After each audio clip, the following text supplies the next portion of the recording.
लेकिन कर्म कितने ने वो किया है, कर्म बुरे कर्म किया है, अपवित्र कर्म किया है, और ये अब कर्म करने के लिए, लड़ने के लिए तुम्हारे सामने आए, तो उनको तो सजा देना ही है।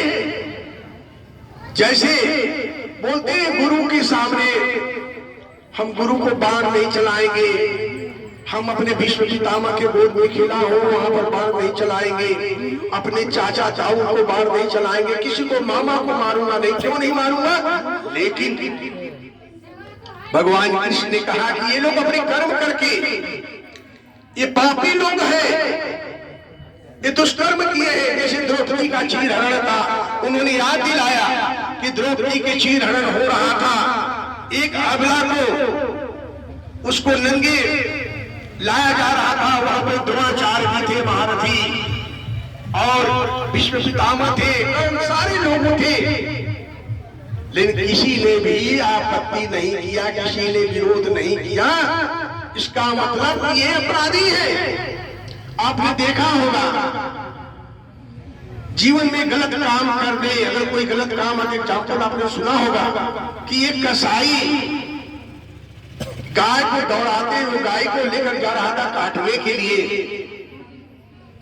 लेकिन सामने से गाय, कुछ ऐसी बात है कि गाय तेजी से भागी और भागते रही, उसके पीछे भागता रहा। लेकिन चौराहे पर एक पंडित जी थे, वो पूजा करके घंटी बजा करके जा रहे थे, और गाय को देखा कि गाय चौराहा से सीधे दाहिने की तरफ भागी है। लेकिन वो कसाई ने पूछा कि पंडित जी वो गाय किधर गई, हमारी गाय भाग रही है। वो जान गए कि कसाई है, लेकिन प्राण उसकी रक्षा के लिए पंडित जी ने कहा पश्चिम जो भागी थी गाय, बोले कि पश्चिम नहीं, वो पूरब की तरफ भागी है, उधर जाओ। यानी वो कसाई गाय के पश्चिम पूरब की तरफ चला गया। इस प्रकार वो गाय की जान बच गई। मतलब ये है भगवान कृष्ण की, ये है कि अगर किसी की जान जाती हो, किसी की इज्जत जाती हो, किसी की प्राण जाती हो, कोई किसी के साथ दुर्व्यवहार कर रहा है, तो बचाना आपका काम है। चाहे भले इसके लिए झूठ बोलना पड़े, तो क्या झूठ वहां पर पाप नहीं मानी जाती है। इसीलिए भगवान कृष्ण ने गीता का उपदेश दिया अर्जुन को कि ये जितने हैं पापी हैं। एक भरी सभा में द्रौपदी के चीर हरण हो रहा था, लेकिन भीष्म पितामह ने भी कभी विरोध नहीं किया। अगर चाहते तो बाण उठा करके सबको सुला दे सकते थे, द्रोणाचार्य दे सकता था, कर्ण दे सकते थे, हर कोई, लेकिन किसी ने भी सर को उठाने, क्योंकि ये गुलामी की जीवन जी रहे थे। और अर्जुन अगर जिस गुलामी के जीवन जी रहे थे, इन्होंने अपराध किया है, उस अपराध को तुम्हें सजा दिया। तो धीरे धीरे उसमें सजा उठाया। बोले कि तुम क्या करोगे, मैं किसको मारूंगा नहीं, मारूंगा नहीं। बोले मारूंगा तो, मारने के लिए तुमको कौन कहता है अर्जुन, मारूंगा तो मैं अपने के रूप में भगवान के रूप में बताया कि देखिए, अपने के हर चीज के बारे में बताया भगवान कि मैं तुम्हारे सामने हूं, लेकिन हर जीवों में हूं, हर वृक्षों में हूं, हर चीजों में हूं, और सारी चीजों में भगवान ने विराट रूप धारण किया। अर्जुन को विश्वास नहीं हो रहा था कि ये हमारा सखा है, मेरा साला है। भगवान कृष्ण अर्जुन के साले भी लगते थे और सखा भी थे, भाई भी थे, 3 रिश्तेदारियां थी उनके साथ में। क्योंकि सुभद्रा, भगवान कृष्ण की जो बहन सुभद्रा थी, वो अर्जुन को ब्याही गई थी, तो इसलिए वो साले हुए। चूंकि इनके माँ, पांडवों की माँ कुंती जी इनके मौसी लगती थी, बुआ लगती थी, तो बुआ का पुत्र भी भाई हुआ और अर्जुन का सखा। तो हर रूप में उन्होंने उस बारे में वो विश्वास करते थे। वो बोलते कि तू भगवान क्या है बोल रहा है, लेकिन तो भगवान उस समय जब ये किंग तब विद्रोह हो गए कि मैं करूं, इसकी बात मानूं कि ना मानूं, ये कहता है भगवान है। मेरी बात समझ में नहीं आ रही है प्रभु। अगर तुम भगवान हो तो अपना रूप दिखाओ ताकि हमें विश्वास हो। तब भगवान कृष्ण ने कहा कि तुम इस आंखों से नहीं देख सकते हो हमारे रूप को। उन्होंने दिव्य शक्ति दिया भगवान ने जो दिव्य शक्ति दिया उन आंखों में, तो भगवान एक विराट रूप लाकर देखा, बताया अपने को विराट देखा। आपने देखा होगा कि एक मुंह से सृष्टि का विकास हो रहा है, लोग निकल रहे हैं, एक सृष्टि विकास लील रहे हैं, वो जितने लोग मुंह पाए हुए वो खा रहे हैं, निकल रहे हैं। सृष्टि का विनाश हो रहा है, कोई अग्नि, सूर्य देव, पवन देव, इंद्र देव, सारे लोग, और एक में किसी का मुंह शेर का मुंह, किसी का गधा का, किसी का घोड़े का, किसी का क्या क्या। यानी भगवान विराट रूप देख करके इन्होंने ये बताया कि देखो हर रूप में मेरा नाम है, चाहे शेर के रूप में हो, बैल के रूप में हो, इंद्र के रूप में हो, चाहे वायु हो, अग्नि हो, हर रूप में मेरा रूप है। तुम मुझ पर विश्वास करो और मेरे शरण में आ जाओ। उस विराट रूप देख करके धीरे धीरे समझ में आया, जब उनकी दृष्टि मिली अर्जुन कांपने लगा, डर गए रूप देख करके कि मेरा सखा और कहा भगवान, और विश्वास तब उसके बाद उनके दिलों में धीरे धीरे विश्वास हुआ कि ये भगवान है। कृष्ण एक भगवान के रूप में, राम ने कभी रामायण में कभी भगवान के रूप में अपने को उत्तारित नहीं किया। ऋषियों ने माना, साधुओं ने माना, लोगों ने माना, विद्वानों ने माना कि ये परम पिता परमेश्वर के रूप है, लेकिन अपने मुंह से राम ने कभी नहीं, अपने जीवन में त्रेता युग में राम ने कभी अपने को प्रभु नहीं कहा। लेकिन कृष्ण उस समय राक्षसी प्रवृत्तियां बढ़ रही थी, इतनी बड़ी हुई थी, उसमें कृष्ण ने अपने को भगवान के रूप में किया और अर्जुन को समझाया। तब उनके चीज में अर्जुन को समझ में आया और बहुत से उन्होंने एक एक चीज कर्म के बारे में बताया और ये कहा ये कर्म करो, अगर अच्छे सुकर्म कर्म, निष्काम कर्म के बारे में देखिए गीता में आप अगर पढ़ोगे तो निष्काम कर्म के बारे में हर जगह, हर क्षेत्र में, हर जगह निष्काम कर्म के बारे में। निष्काम कर्म क्या होता? भगवान ने अर्जुन को क्यों निष्काम कर्म करने के बारे में बताया?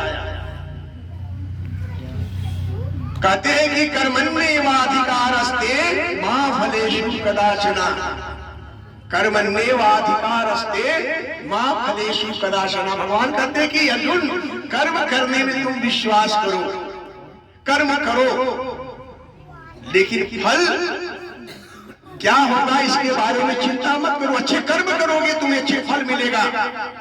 अच्छे बच्चे अगर अच्छे पढ़ाई करेंगे, कंपटीशन की तैयारी करेंगे तो IAS IPS और क्या कंपटीशन जीवन में क्या क्या पास हो सकते हैं, चाहे मैट्रिक हो, इंटर हो, चाहे BSc हो, और चाहे डिफेंस का चीज हो, चाहे IAS हो, लेकिन उनका काम है कर्म करने का। ये न सोचेंगे कि मैं इसके करने आ ही जाऊंगा, क्योंकि भगवान इसलिए कहते हैं कि निष्काम महत्व तो रखो, महत्वाकांक्षा तो रखो कि मुझे इस क्षेत्र में आगे बढ़ना है। लेकिन मान लीजिए पहले बार अगर बहुत लड़के IAS में नहीं आते हैं तो क्या करते हैं? वो हतोत्साहित हो जाते हैं, सुसाइड कर लेते हैं, कूद जाते हैं। इसलिए भगवान कृष्ण ने कहा कि अर्जुन निष्काम कर्म करो। निष्काम कर्म मतलब ये मत सोचो कि मैं जो कर रहा हूं इसका फल मुझे पॉजिटिव ही मिलेगा, मुझे अच्छा ही मिलेगा और अभी मिल जाएगा, नहीं। देखिए कर्म 3 प्रकार के होते हैं। भगवान कृष्ण ने कर्म के बारे में तो काम बोला, उन्होंने कहा गीता में कर्म 3 प्रकार के होते हैं।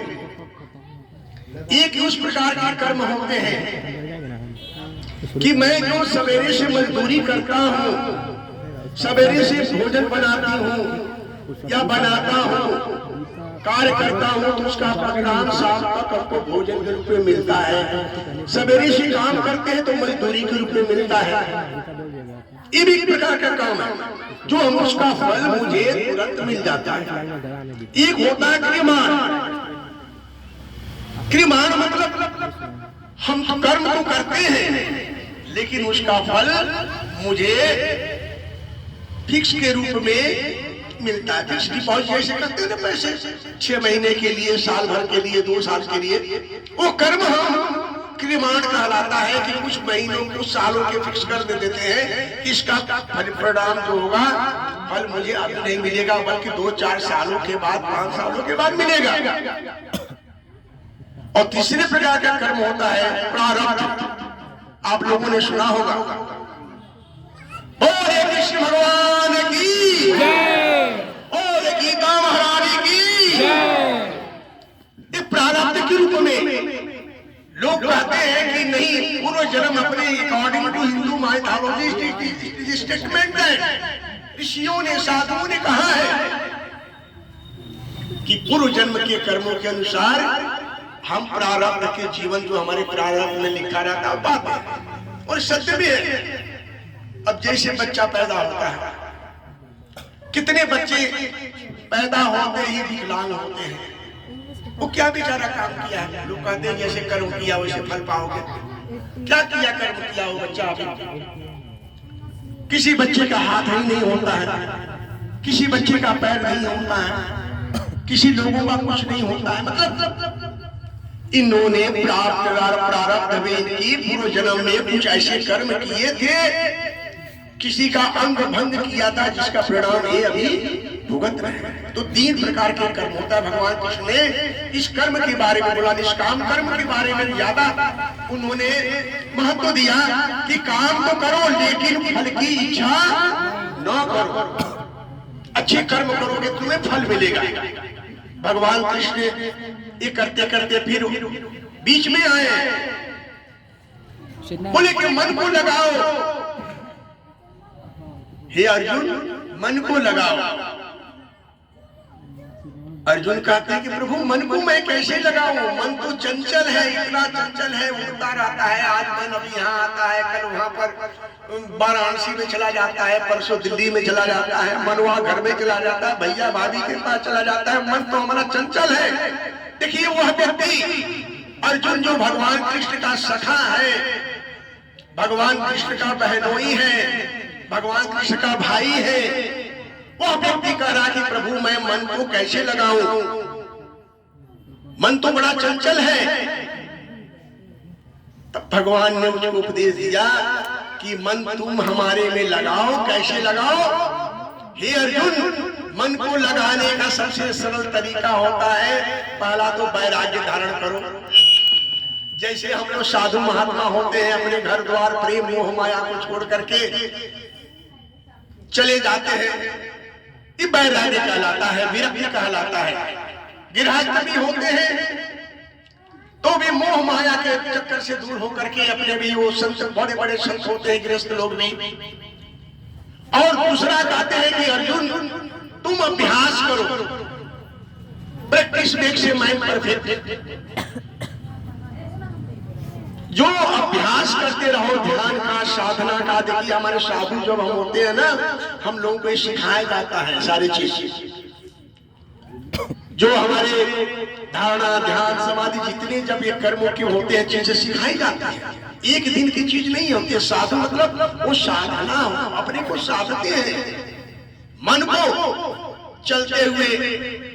मैं शुरू में जब संत बना था उस समय आ रहा था, मैंने देखा कि एक बीच में बाजार में समोसा बन रहा था। समोसा की सुगंध ऐसी लगी तो मन बेचैन हो गया। मन कहने लगा आज समोसा मैं खाऊंगा। ऐसे मन, हमने कहा तुम साधु बनो, अपने झापड़ से ही झापड़ में गाल पर इधर मारा, इधर मारा, झापड़ से इतनी जोर से मारा कि सर चक्कर हो गया, मैं तिलमिला गया। अगल बगल देखने वाले बोले रे बाबा जी क्यों मारे अपने को, अपने शरीर को क्यों मारे हो, अपने गालों पर? इतनी जोर से लाल हो गया। मैं बोला कि भाई देखिए मन हमारा आज अभी समोसा खाने के लिए कर रहा है, कल दूसरा चीज खाने को करेगा, परसों ये चीज करने का। इतनी मन में हो गया, इतने हो गया कि तू चाहे वो करेगा। तो इसीलिए साधना के द्वारा मन को साधा जाता है। साधु मतलब जो साधता है अपने मन को और धीरे धीरे साधते साधते वो भगवान के चरणों में उसका मन रम ही जाता है। उसी प्रकार से भगवान कृष्ण जो निष्काम कर्म की योग किया है कि काम करते रहो, धीरे धीरे करते रहो, धीरे धीरे करते रहो। और बीच में उन्होंने कर्मयोग के बारे में हर चीज के बारे में बताया है, हर चीज बताया, बहुत चीज बताया हुआ है, इतनी चीज तो। लेकिन शॉर्टकट में हम कहते हैं कि थोड़ी सी संक्षिप्त में कि कर्मयोग के बारे में, सबसे बड़े निष्काम कर्म के बारे में बताया भगवान कि हे प्रभु, आप भगवान कृष्ण धीरे धीरे उनकी बातों से सहमत होते, धीरे से जब विराट रूप को देख करके हर चीज को पाया, तब जाके उनको बताया, उनको भगवान कृष्ण के महत्व अर्जुन को पता चला कि ये तो भगवान कृष्ण जो सचमुच बता रहे हैं कि मुझे कर्म करना है। और ये लोग मामा चाऊ ताऊ चाचा कितने गुरु हैं, सब लोग हमारे दुष्कर्म किए हैं, उसकी सजा तो हमको देनी है। और तब वहां से अर्जुन खड़ा हुआ हिम्मत से, जोश से, साहस से, क्योंकि पेट्रोल तो भगवान कृष्ण ने भरा था। गाड़ी में जब पेट्रोल भगवान कृष्ण ने घंटों भर दिया। देखिए ये अर्जुन और ये गीता, आपने कहते हो कि दोनों सेनाएं खड़ी हैं, उस टाइम उधर खड़ी है, लाखों की सेनाएं एक तरफ, लाखों की सेनाएं। लेकिन भगवान कृष्ण जो गीता में कितने दिन तक उन्होंने कहा, किसी को पता नहीं चला, किसी को भूख नहीं लगा, किसी को प्यास नहीं लगा सेनाओं को, अब उनको पता भी नहीं चला कि भगवान कृष्ण अर्जुन से क्या कह रहे हैं। ये भगवान की माया थी। और जब पेट्रोल, ज्ञान रूपी पेट्रोल जब भगवान ने अर्जुन को डाला, तब इसकी मोटरसाइकिल, इसकी गाड़ी तब होश और जोश से आगे बढ़ी। और उसने महाभारत का रिजल्ट आप लोगों ने जाना ही उसका क्या।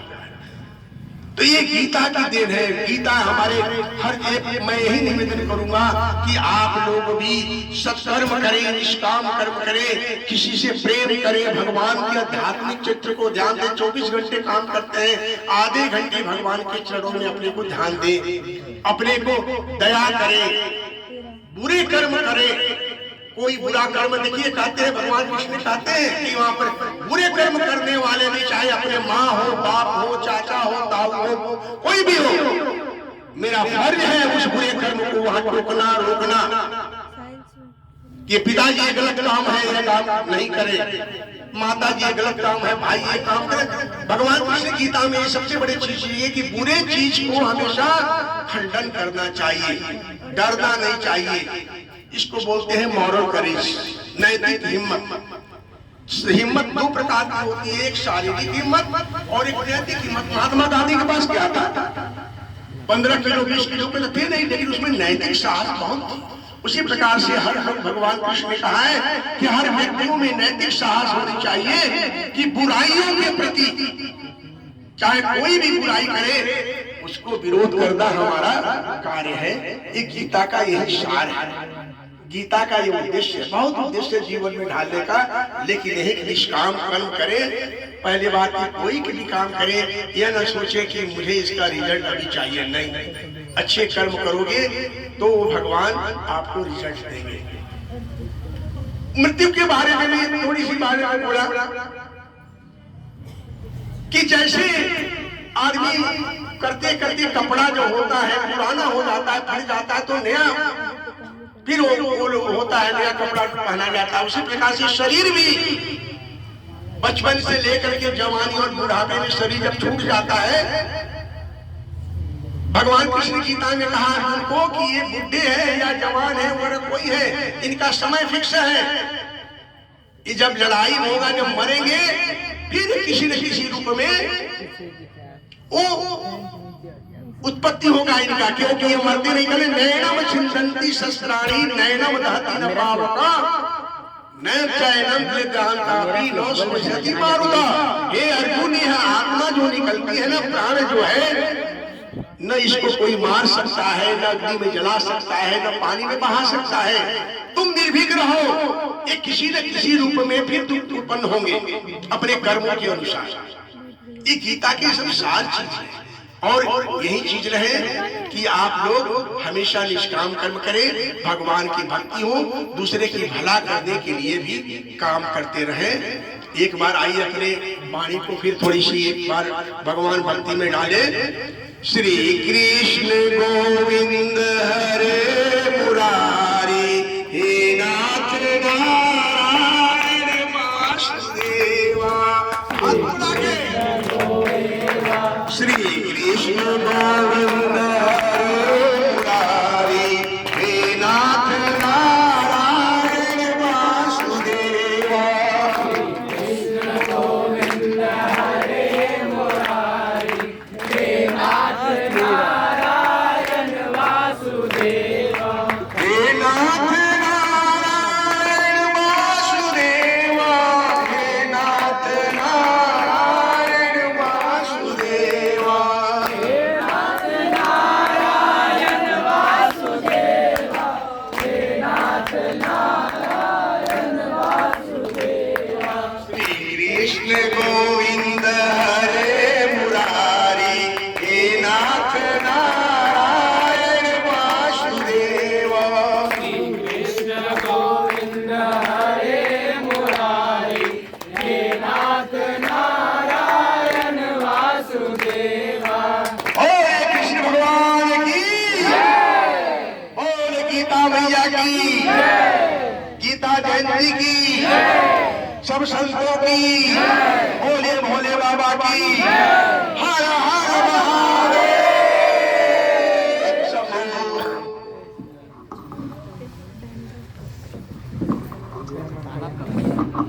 बहुत बहुत धन्यवाद संत श्री मुरारीदास जी। समय की मर्यादा है, नहीं तो ये कार्यक्रम और समय तक चला ही जाती। अब कार्यक्रम अंतिम पड़ाव की ओर है। इससे पूर्व जो धर्म ग्रंथ हम लोगों के जीवन में प्रत्येक दिन काम में आनी है, उस धर्म ग्रंथ को रिटायर्ड की पुस्तक बना दी गई कि जब व्यक्ति रिटायर्ड होगा तब उसे पढ़ा जाएगा। हमारे एक संगठन के अखिल भारतीय संगठन मंत्री माननीय मुकुल कांटकर जी ने कहा कि गीता रिटायर के बाद पढ़ने की पुस्तक नहीं है, बल्कि अपने जीवन में रिटायर ना हो और प्रत्येक क्षण टायर को चेंज करके बदल करके आगे बढ़ते रहे, इसीलिए गीता पढ़ने की आवश्यकता है। अब श्रीमान पंडित शंभू दयाल देवी जी से अनुरोध है कि वह संक्षेप में विषय को रखेंगे, उसके बाद अनुभव कथन और आरती के बाद समाप्त होगी।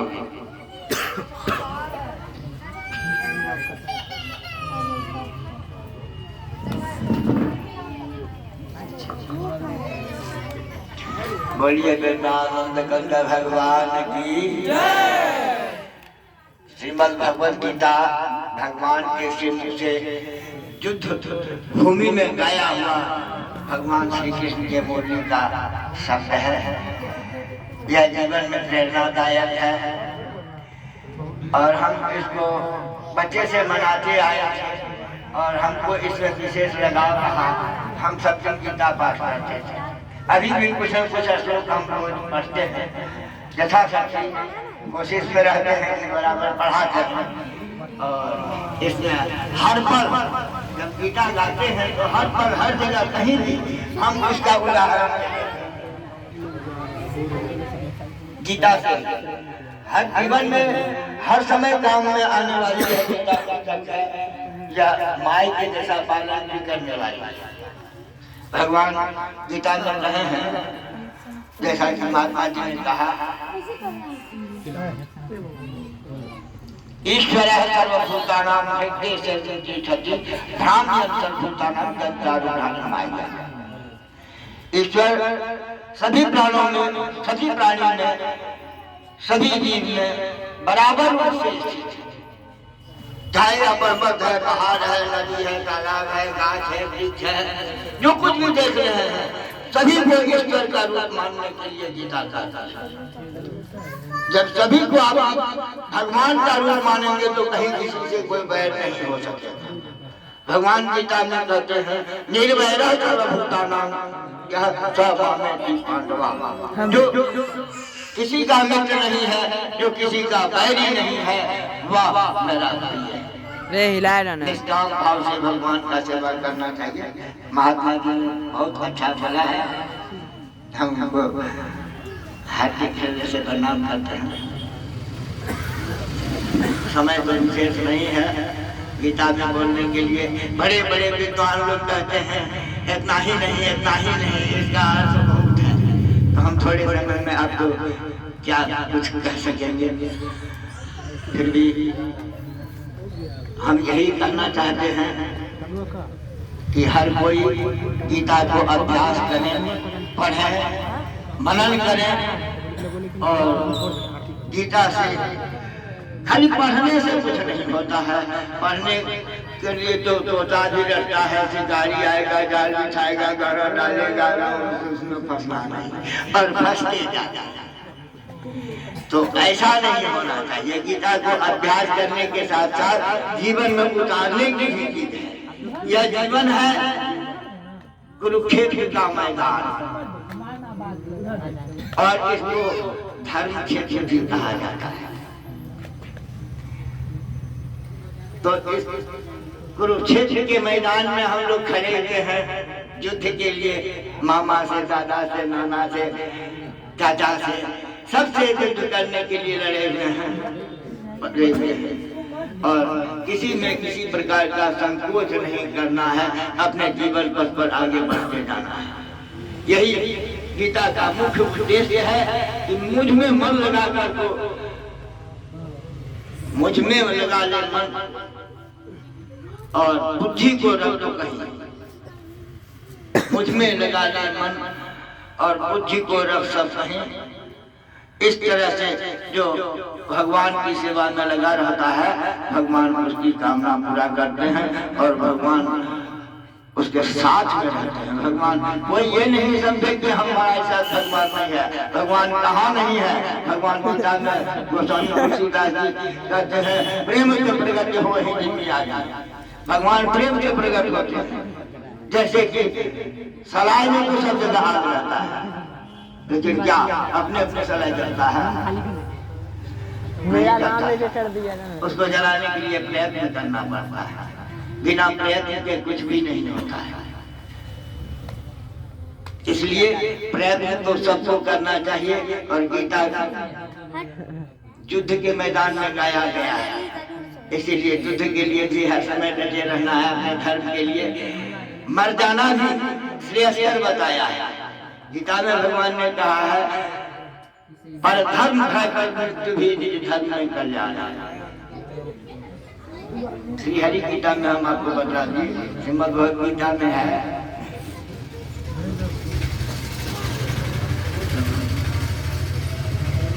पर धर्म भयावह। दूसरा धर्म जो है वो भय देने वाला है, उसमें मृत्यु भी है। हमारे धर्म में भय नहीं है। भगवान सबसे पहले कहते हैं जो मेरे शरण में आता है हम उसको भय से मृत्यु कर देते हैं। उसको किसी प्रकार का भय नहीं होता है।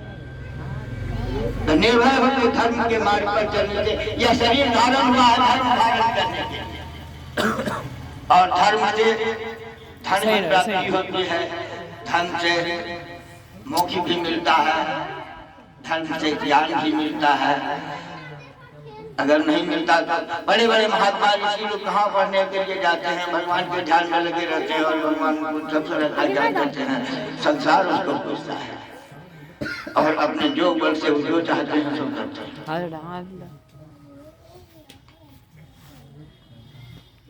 तो धर्म की रक्षा के लिए, अगर अपने धर्म की रक्षा के लिए प्राण भी चला जाता है तो उसको अमर कहा जाता है। वह अमर हो जाता है। और हमारे धर्म में ऐसे बहुत भी अमर भी लोग हैं जो श्रीमद् भगवद गीता के रचयिता हैं, वो अमर हैं। श्री वेद व्यास जी, उसको लिखने वाले गणेश जी, वो भी अमर है। हम लोग रोज पूजा करते हैं उनका, व्यास जी का भी पूजा करते हैं। हमारे धर्म में तो ऐसा है कि जो धर्म का पालन किया सही ढंग से वो भगवान उसको अमर भी बना देते हैं। जानकी जी कही अजय निधि सुत हो करहु बहुत रघुनायक। भगवान का बहुत प्रेमी हो, इसीलिए तुम चारों युग प्रताप तुम्हारा, चारों युग में तुम्हारा प्रताप है। ऐसे महापुरुषों की गिनती हमारे यहाँ बहुत सारे हैं, हम अपना वर्णन नहीं कर सकते हैं। थोड़ा सा समय में बहुत समय ले लिया आपका, इसीलिए अब थोड़ा सा भगवान का नाम महात्मा जी के जैसा ले लीजिए।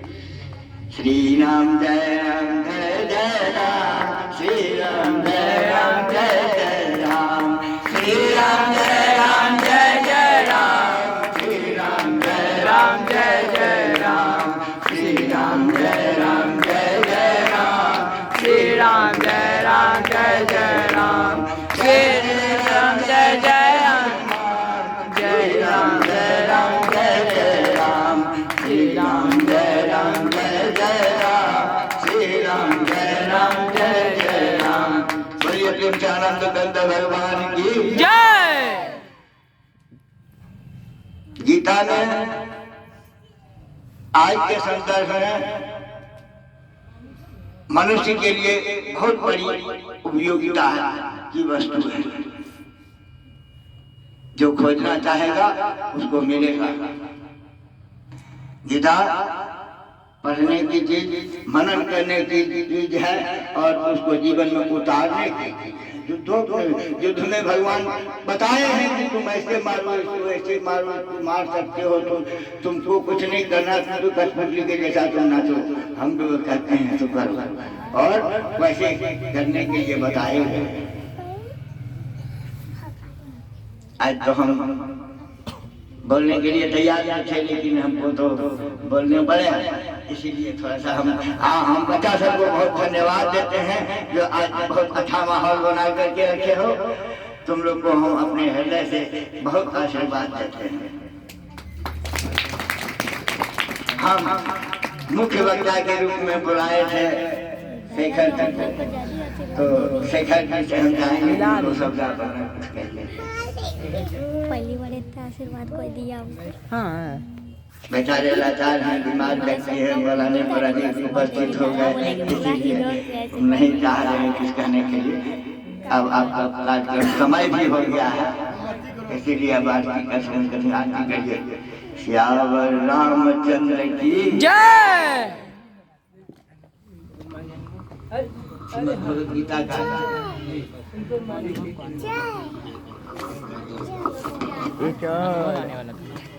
बीते मार्च 2020 से यहाँ लगातार श्रीमद् भगवद गीता स्वाध्याय अभी वर्तमान में रामायण स्वाध्याय चल रही है। उसी के अनुभव कथन के लिए मैं बुलाना चाहूंगा आदित्य जी कि आप संक्षेप में अपना अनुभव कथन सुनाएंगे कि गीता स्वाध्याय के बाद आपके जीवन में क्या परिवर्तन हुआ, संक्षेप में। ओम श्री हरि शरणम। उपस्थित सभी संत महात्माओं का प्रणाम और यहाँ पे उपस्थित सभी नगरवासी का प्रणाम। सबसे पहले तो गीता के शुरुआत जिज्ञासा से हुई मेरी, और सभी मित्रों की जिज्ञासा मिली, इसीलिए गीता स्वाध्याय हो पाया। और उससे हम लोगों ने बहुत सीखा, इसलिए सीखा क्योंकि हम लोगों में जिज्ञासा था कुछ। क्योंकि सबसे शुरुआत में ही बताते हैं कि अर्जुन जब समर्पण कर देते हैं भगवान श्री कृष्ण को, तभी भगवान उनको गीता स्वाध्याय कराते हैं, गीता का वाचन करते हैं, उनको निर्देशन देते हैं। इसलिए जब तक हम समर्पित नहीं रहेंगे तब तक हम कुछ सीख नहीं भी पाएंगे। और सबसे पहला तो मुझ में आत्मविश्वास बहुत बढ़ा है जब से गीता हम लोगों ने शुरू किया पिछले साल से। और शांति का माहौल इसलिए था कि लॉकडाउन था और उस समय हम लोग शुरुआत करते थे। और कुछ ऐसी बातें कि जैसे हम लोग के हर जीवन में कभी दुख कभी सुख आता है, तो एक श्लोक बहुत सुंदर है उसमें कि जो भी दुख है और सुख है वो गर्मी और सर्दी के समान है, वो आज है कल नहीं रहेगा। तो इससे भी बहुत प्रभावित होकर मन में संतुष्टि भी मिलता है। और जो भगवान आत्मा के बारे में व्याख्या करके बताते हैं कि हम लोग जीव शरीर नहीं है, हम लोग आत्मा है और शरीर एक साधन है इस भौतिक धरा पर जीवन यापन करने के लिए। तो सबसे पहले इस आत्मा वाले ज्ञान में है कि आत्मविश्वास बहुत बढ़ जाता है कि जो समझ जाता है कि हम आत्मा है उसमें विश्वास बहुत बढ़ जाता है, उसका डर खत्म हो जाता है। तो भगवान इस प्रकार कहते कहते और एक श्लोक और है जो बहुत प्रभावित करता है कि जीव जैसे जिस प्रकार दर्पण धूल से ढका रहता है, जीव भ्रूण गर्भाशय से ढका रहता है, तो धीरे धीरे समय लगता है उसको हटने में। हम लोग का ध्यान बहुत इधर उधर भटका हुआ है, वो ध्यान एकाग्र होगा शनय शनय धीरे धीरे। उसके लिए एकाग्रता एक चिंतन का आवश्यकता है। और गीता स्वाध्याय करते करते डायरी भी लिखते थे, तो कुछ कुछ जो चिंतन उस समय होता था तो कुछ कुछ बात ध्यान में रहती थी। इसलिए और एक है कि तीन गुणों के बारे में भगवान बताए हैं, सतो रजो और तमो। तो सतो रजो तमो में विभाग से बताया गया है कि कौन कौन सतो गुणी का काम है, कौन कौन रजो गुणी का काम है, कौन कौन तमो गुणी का काम है। तो इससे भी पता चलने लगा कि हम लोग के जीवन में निरंतर जो जो कार्य है उसको हम लोग बांट सकते थे, कि अलग अलग गुण में अपने कार्य को बांट सकते थे और उससे अपना सुधार कर सकते थे कि हम लोग में क्या खराबी और क्या सही होना चाहिए। तो इससे हम लोग धीरे धीरे परिवर्तन करते करते उसको भी सुधारे कुछ हद तक। ऐसे तो कैम्ब्रिज यूनिवर्सिटी में गीता को फिलॉसफी के रूप में पढ़ाया जाता है, तो और अलग अलग देश में भी पढ़ाया जाता है। हम लोग तो एक अच्छा कोट है कि अच्छे पुरुष और अच्छे किताब एक बार में समझ में नहीं आती। तो हम लोग ने अभी तक एक बार ही स्वाध्याय किया है तो उतना तो नहीं पता, लेकिन कुछ कुछ जो हम लोग ने सीखा और जो चिंतन किया वही बस याद है, क्योंकि गीता चिंतन का चीज है। जो चिंतन नहीं करता तो कोई भी पुस्तक के समान है और जीवन में लाने के समान है। और एक है सतो रजो तमो गुण के बारे में हो गया, और विश्वास हम लोग का बहुत बड़ा और जिज्ञासा से ही हम लोग यहाँ तक आगे बढ़ पाए हैं और रामायण स्वाध्याय भी आज तक करें हैं। तो और ठीक है, तो आगे तो हम कुछ नहीं करते। धन्यवाद। अब अंतिम अनुभव कथन के लिए विवेक जी संक्षेप में अपना अनुभव कथन रखेंगे, उसके बाद आरती के साथ समापन। सभी अतिथिगण, रामायण स्वाध्याय के सभी साथियों, माताओं, बहनों, सभी को प्रणाम। तो एक श्लोक से शुरुआत करना चाहूंगा। ईश्वर परमा कृष्ण सच्चिदानंद विग्रह अनादिरादिर गोविंद सर्व कारण कारणम। इस श्लोक के माध्यम से बताना चाहते हैं कि कृष्ण ही परम ईश्वर है, परम सत्य है। मतलब शुरुआत से लेकर अंत तक जो हमेशा रहेंगे अस्तित्व में वो कृष्ण है। और कहा जा रहा है ईश्वर परमा कृष्ण सच्चिदानंद विग्रह अनादिरादिर गोविंद, जो शुरुआत से अंत तक रहेंगे, सर्व कारण कारण, जो सभी कारणों के कारण है। जैसे सूर्योदय होता है, हमें प्रकाश मिलता है, ऊर्जा मिलती है, इसके कारण कृष्ण है। ऊर्जा हमें मिलती है सूर्य से, लेकिन उसके भी कारण है कृष्ण। तो यही इसका तात्पर्य है। तो सबसे पहले तो मैं बताना चाहूंगा कि सभी को लगता है कि द्वापर में गीता की शुरुआत हुई, द्वापर में गीता आया पहले, लेकिन इसकी शुरुआत सतयुग में भी हुई, सतयुग में हो चुकी थी। सबसे पहले जो विश्वान है, राजा विश्वान, जो सूर्यदेव के पद पर बैठे हुए थे, सबसे पहले कृष्ण जी उन्हें गीता सुनाई। उसके बाद उनके आगे आते आते इक्ष्वाकु जी, मनु जी, वैसे गीता का उच्चारण आगे आगे गया। और जब सतयुग में गीता की आवश्यकता इसलिए नहीं पड़ी क्योंकि उस समय सब कुछ स्टेबल था, सब कुछ सही से चल रहा था, सब अपने धर्म का पालन करते जा रहे थे। लेकिन जैसे ही द्वापर आया और ऐसा देखा गया कि हाँ सभी अपना धर्म भूल गए हैं, इतना तक कि एक नारी का चीरहरण हो गया और किसी ने कहा तक नहीं, सभी चुपचाप रह गए। इसीलिए श्री कृष्ण ने गीता का आचरण फिर से कहा। और इसके साथ साथ अर्जुन को भी धन्यवाद करना चाहूंगा, क्योंकि उनके वजह से ही कहीं ना कहीं हमें गीता सुनने का अवसर मिला। वो तो भक्त थे, वो तो जानते ही थे, लेकिन उन्होंने सवाल पे सवाल किए और हमें उनका जवाब मिलता गया। इसलिए अर्जुन का भी तहे दिल से शुक्रिया करना चाहूँगा। और जैसे कि मेरे मित्र ने कहा कि बड़े बड़ी यूनिवर्सिटी में भी इन्हें पढ़ाया जा रहा है, लेकिन कुछ ऐसा हो गया कि यहाँ भारत में इसे सही तरह से दर्जा नहीं मिल पा रहा। यही कल ही रामायण स्वाध्याय के ग्रुप हम लोग का, उसमें आदित्य जी ने एक पोस्ट किया जिसमें मैंने वीडियो देखा तो पता चला कि एक गया में एक ऐसी घटना हो गई है कि एक विद्यालय में एक छात्र अपने खाली समय में, खेल के समय में गीता स्वाध्याय करता था, गीता खुद पढ़ता था। लेकिन जैसे उसके शिक्षक ने देखा कि वो गीता पढ़ रहा है तो उसने जाके उससे गीता लिया और डस्टबिन में डाल दिया। और उसने एक ऐसी बात कर दी जो बहुत ही खराब बात है। उन्होंने कहा कि गीता में जो कृष्ण अर्जुन है वो कुत्ते और बिल्ली के समान है। अपनी ही मतलब कलेजा फट जाता है सुन के कि ऐसा कैसे भारत में हो सकता है, जबकि इतने बड़े बड़े यूनिवर्सिटी ऐसे पढ़ा रहे हैं, नैतिकता के रूप में पढ़ा रहे हैं, और ऐसा भारत में कैसे संभव है। तो फिर जाके उन्होंने, उनके पेरेंट्स ने आके उनके प्रिंसिपल से बात किया कि ऐसा ऐसा आपके शिक्षक ने किया है। तो उन्होंने कहा आपको दिक्कत है तो आप बदल लीजिए, स्कूल बदल लीजिए। तो उन्होंने फिर कंप्लेंट किया, वहाँ के बड़े बड़े IAS थे उन्हें कंप्लेंट किया, तो बोले आप जिला बदल लीजिए, आपको दिक्कत है। तो जो हमारे हिंदू संगठन के लोग हैं वो पुलिस स्टेशन के बाहर बहुत दिनों तक धरना दिए, बहुत दिनों तक धरना दिए, खाए पिए रहे। उसके बाद जाके उसकी अभी शुरुआत हुई, केस की शुरुआत हुई, उस पे केस हुआ और उन्हें निकाल दिया गया। इसलिए हमें, अगर मान लीजिए कोई और धर्म की बात होती, कोई और धर्म के पुस्तक, धर्म पुस्तक के साथ ऐसा होता, वो लोग सह सकते थे क्या? लेकिन हम लोग सह क्यों रहे हैं? क्योंकि संगठित नहीं है हम लोग, एक तरह से लोग टूट चुके हैं। अब इसको एक साथ कैसे लाया जाए? गीता के माध्यम से। ठीक है, विराम करना चाहूंगा अपने वाले में।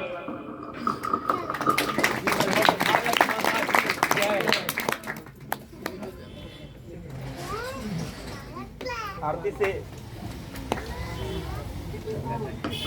आरती के पूर्व श्रीमान श्याम जी एक विषय को रखेंगे, इसके बाद आरती से समाप्त की जाएगी। श्याम जी गजब बात बोली, पहला वैसे आया, इसके बाद गजब। आपने अभी सुना, इन लोगों की उम्र क्या है? इस जगह खड़े होकर भी माइक पकड़ने पर हाथ हिलने लगे, वहाँ बच्चे आपको गीता के विषय में समझा रहे हैं। ये बहुत उन्नति है, बहुत ही उन्नति है। कुछ बातें रखनी नहीं चाहिए क्योंकि ये अभी गीता का समारोह चल रहा है, भगवान और उसके संबंधित ही बातचीत होनी चाहिए। ठीक है, तब भी अच्छा रखा। बच्चे ने एक बात बहुत अच्छी कही थी, एक मंत्र बोला था, वो मंत्र था ईश्वर परम कृष्ण सच्चिदानंद विग्रह अनादि आदि गोविंद सर कारण कारण। बहुत शानदार बात कही।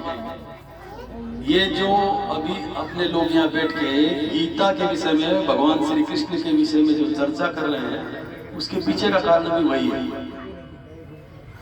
वो कारण बने हैं हम लोगों को यहाँ बिठाने के लिए और भगवान की चर्चा कर रहे हैं। इसलिए भगवान सर्वत्र है, बच्चे अच्छा प्रयास कर रहे हैं और सुनकर के बहुत मन प्रसन्न हो गया। इसलिए इसको सिटी के जो बड़े लोग बैठे हुए हैं उनसे आग्रह है कि इन बच्चों को थोड़ा प्रोत्साहन करके और आगे बढ़ाया जाए। वैसे सुनील जी हैं, सुनील जी का इसमें प्रयास काफी रहा है, स्वाध्याय जी क्लास भी आपने चलाई है, लेकिन बच्चों का जो उत्साह देख करके ना, ये 2-3 लोग ही आगे बढ़ा देंगे उस सिटी का। आज ये गीता का उत्सव सिटी में हो रहा है, ये अपने आप में बहुत अनूठा है और वास्तव में ही अनुकरणीय है। लोगों को इससे प्रेरणा मिलेगी। धन्यवाद। आज गीता जयंती के अवसर पर सभी विषयों को संक्षेप में रखा गया है। इसे आप विस्तारित रूप से जानने के लिए 19 तारीख से लगातार 25 तारीख तक श्रीमद् भागवत कथा महायज्ञ में सादर आमंत्रित है। आरती के लिए आदित्य जी, विवेक जी और सभी अपने अपने स्थान पर खड़े हो जाएंगे।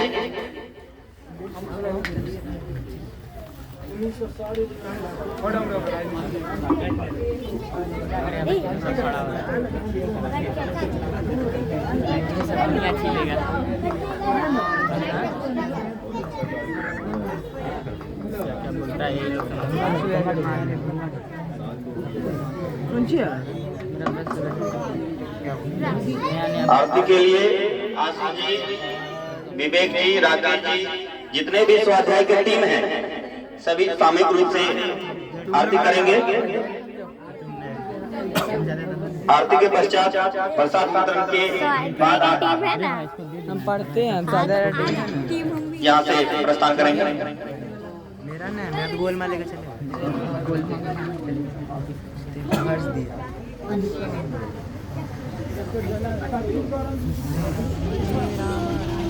नया नया ब्रश टूट गया मेरा साला।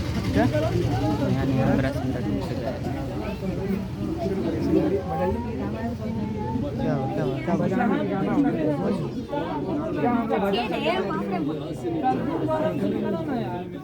कर्पूर गौरम करुणावतारम संसार सारम भुजगेन्द्रहारम सदा वसंतम हृदयारविंदे भवं भवामि सहितं नमामि त्वमेव माता च पिता त्वमेव बन्धुश्च सखा त्वमेव विद्या द्रविणं त्वमेव सर्वं मम देव देव।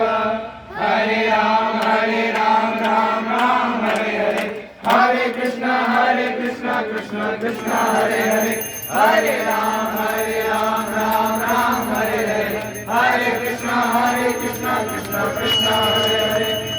जय भगवत गीते, जय भगवत गीते, हरि प्रिय कमल विहारिणी, हरि प्रिय कमल विहारिणी, सुंदर सुपुनीते, जय भगवत गीते।